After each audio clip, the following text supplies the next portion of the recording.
Whatever kind of business you're in, one of the biggest questions you're going to be asking yourself is what kind of URL do I need? And how do I choose a good domain name for me and my business, as it were? And fingers crossed, in this short film, we're going to be able to actually address some of those kind of questions you're asking yourself. And I'm going to give you real advice, and we'll look at kind of searching on real business names as well. So one of the key things to begin with is beginning to accept that we might have to accept for best of the best instead of perfect. Obviously, domain names have been around for a very long time now. There's some different extensions being released all the time and things, but we really need to actually choose the what is available for us now and what is our budget. And if we're kind of really watching this film, we're probably a small to medium business size, or that's our growth plan, or you're looking for a business to kind of be a homegrown, so kind of a lifestyle, and just need something to actually be used for your website domain and so on with it. So let's look at some of the key questions we ask ourselves. One of the things we'll need to be, are we trying to get a URL that will match our business name, or are we going to actively have some ideas of a business name and we're going to look at what URLs are available first and then finally decide on the business name? Okay, so do we need the same URL as our business name? No, but if it helps, the brand unity will really work a lot better.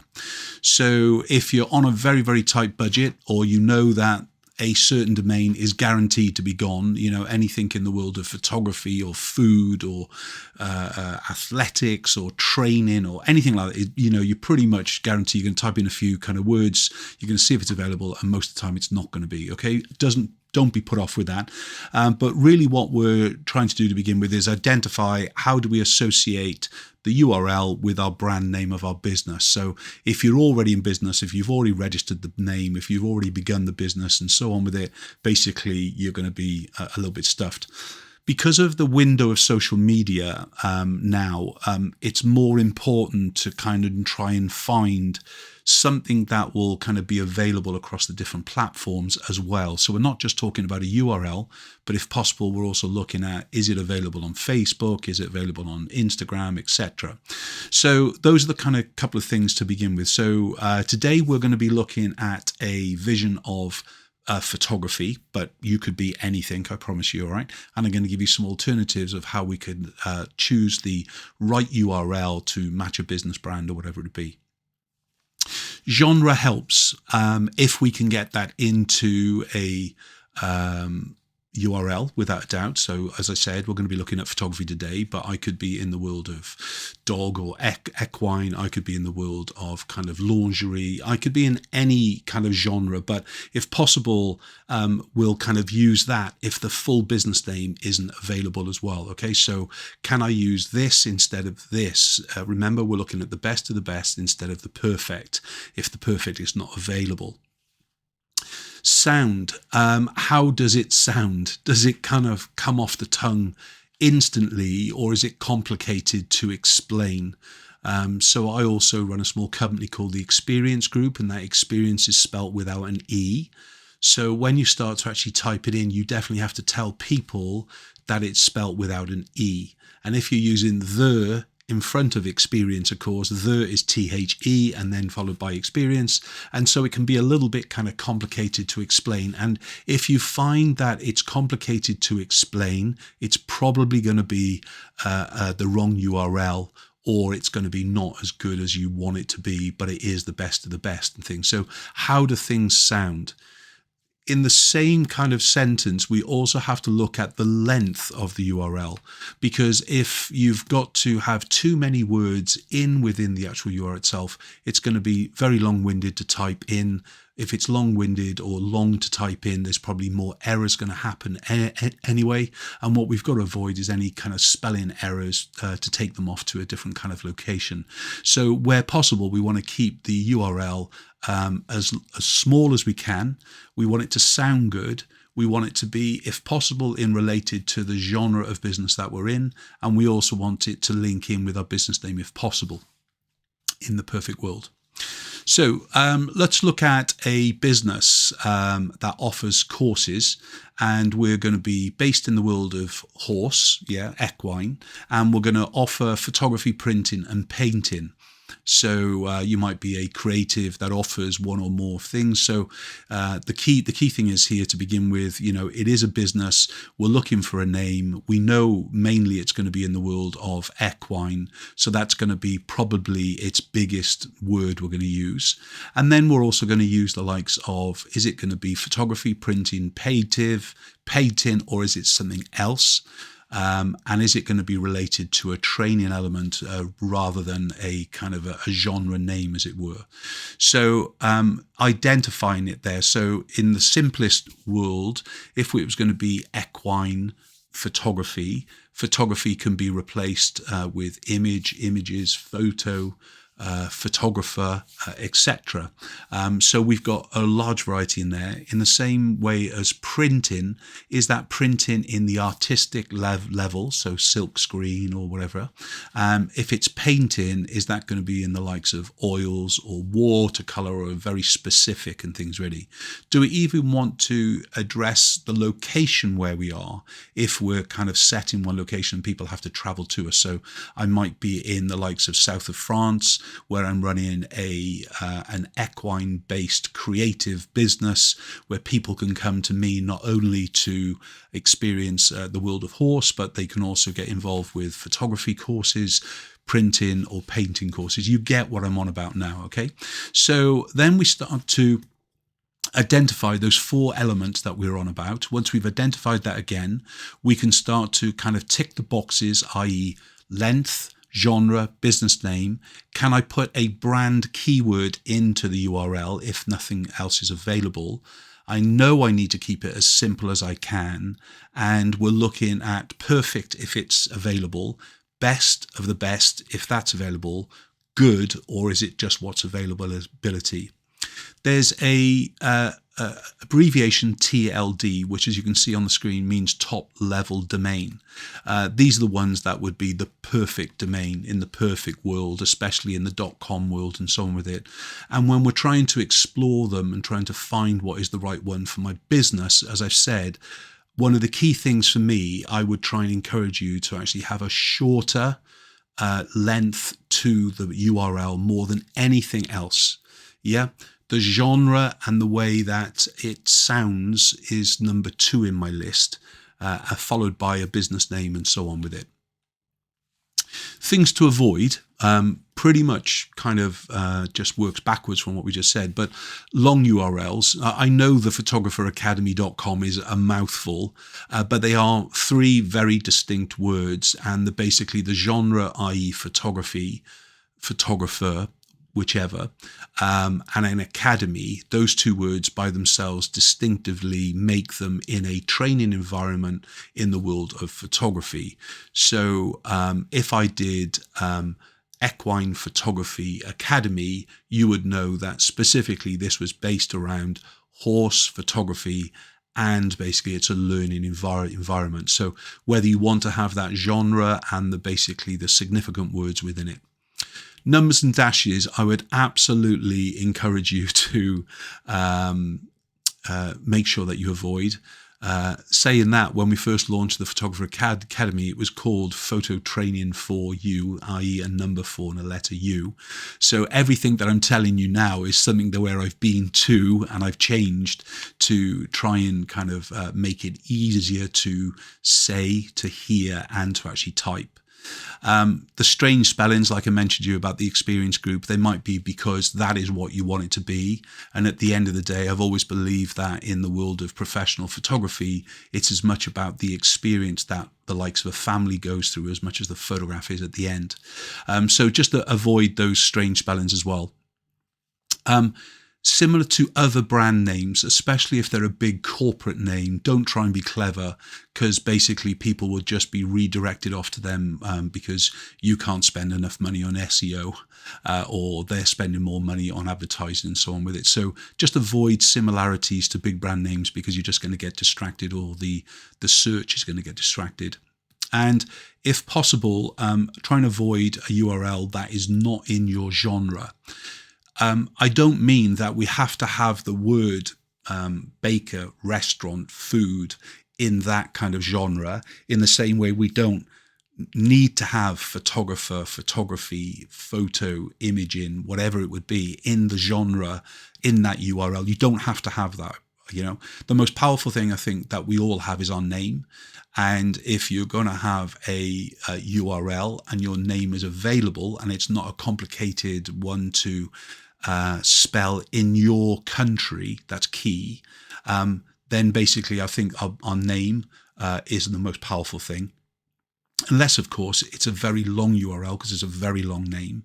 And then do we really need to add the genre on to the end and things, really? So Cleghorn Photography is a perfect example. You wouldn't think that there's many Cleghorns who are photographers in the world, but in fact, as far as I know of, there's 5 Mark Cleghorns who are professional photographers in the world today. So it's not a weird name. So if my name was, John Smith in UK photography, that would be pretty much, it's not going to be available and so on with it. So just when you're choosing that URL, avoid those long URLs, the numbers and dashes, because they just kind of will get in the way of kind of people typing them in correctly, strange spellings, similar brand names, and not in the genre as well. So let's look at a top-level domain using the domains in Google, and then we'll actually go and see some options using the likes of 123reg. There's other kind of domain companies out there that you'll find without any trouble. If you go to the domain Google, then basically if you just scroll down here, it's giving you some things that is included within the Google. This is not sponsored by Google, by the way, okay? So we're just looking. So you can see already they've got some special dots, so dev, studio, tech, design. That usually means that they're available more than not, as it were. As you can start to see, if we scroll down, then it's easy to see that the kind of the dot domains are available, but then is it really what you're looking for, or is it easier to go for something in your home country if really you're working in your home country is key with it and things, really. So if we just clicked on .com for a minute, and if we search, well, let's go with equine first, because that is a word that we definitely want. And if we just search to see if it's available first, we're going to see that there is a few options here, and there's going to be some silly figures as well, all right? But let's try and help ourselves, yes? And we're going to add in the word photography. And if we click onto it, we can see that the equine photography is unavailable and horse photography is just silly money. But then there are some other things as we go down here. And you might find that, the likes of equine photo shoot is what you want. You might find that equine picture is what you want. These are all things to do with, okay, does it fit the brief? So we're using the word equine specifically if we're keeping in today's genre to do with the world of horse photography, let's say. And we can just start to work through. So, horsephotoshoot.com isn't the sexiest URL as a business name, I should say. However, horse photo shoot is easy to identify as 2 keywords or 3 words. In the same way as just below it, we've got equestrian photo shoot is available as well. So within a couple of, clicks and scrolls, we're actually being able to see that a specific URL is available there. Let's just quickly now go into 123reg, which is a search engine for domains where you can register them from and so on. There's other things like GoDaddy, etc. But just visually wise, let's look at this. And we're going to go to equine again, and we're going to do photography or photo first. And let's just see what comes up. So the first things first, you're going to see that if we scroll down once more, there's going to be some options for you to choose and what is going to be, really good for you. So once more, we've seen that equine picture here kind of coming up. So that's a good one. Equine Photo UK. Now, as a United Kingdom photographer, UK, I haven't got a fear, really. .co.uk could be one that I want as well. People are so used to typing different things in at the end now. The dot whatever doesn't have to be the .com. In the perfect world, it would be great. So equinephoto.info or equinephoto.co are both available. So really, they match my brief of equine photo immediately. So one of those could be an option for me. If I click on equine photographer and I do a search,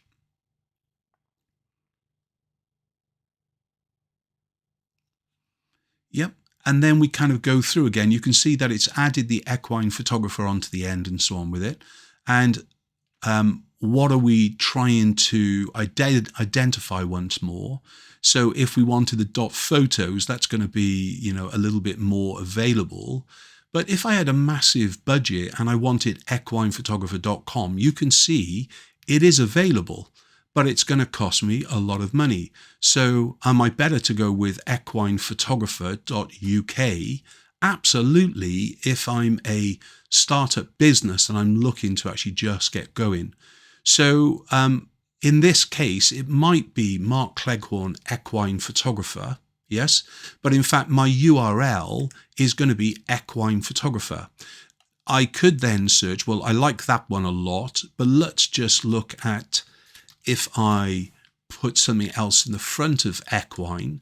So if it was Mark Cleghorn Equine, so remember what we're doing in a minute is we're saying, am I a business that is operating courses in addition to photography? There's also the printing and the painting, like we mentioned in the kind of the slides. So at this stage here, we can actually then start to look at what is there for me. So MC Equine Shop, very cheap, but really doesn't do what it wants to. I could actually run with the mcequine.tv if I was a streaming company.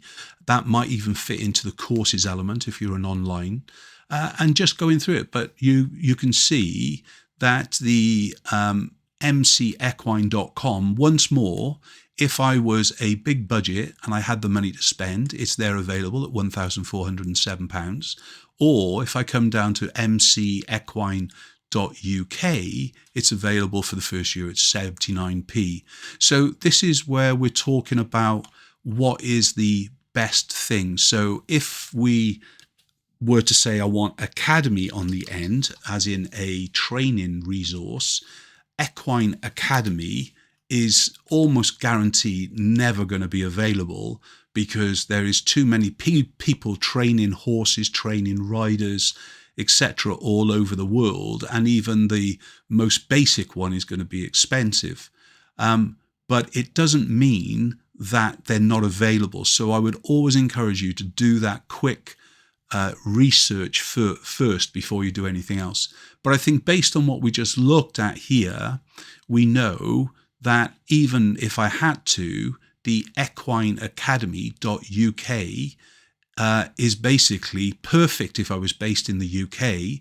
If I was based in different parts of the world, though, and I didn't want to kind of designate myself to a France dot, as it were, or a Australian or Spanish, wherever I'm based, then I've got to actually pay my money, and I'm going to have to look for some kind of .com to kind of disguise where I am in the world and things, really. So when we're choosing the top level domain, remember we're looking at that, what is available. It might not be perfect anyway. If possible, have the business name in there in some way. Add the genre, like photography or training in some way. Sounds good. You can pronounce it. Somebody else can pronounce it. And it's going to be the right length so people aren't going to get tongue-tied or frustrated when they're trying to type things in. Good luck in choosing your right domain name for your business.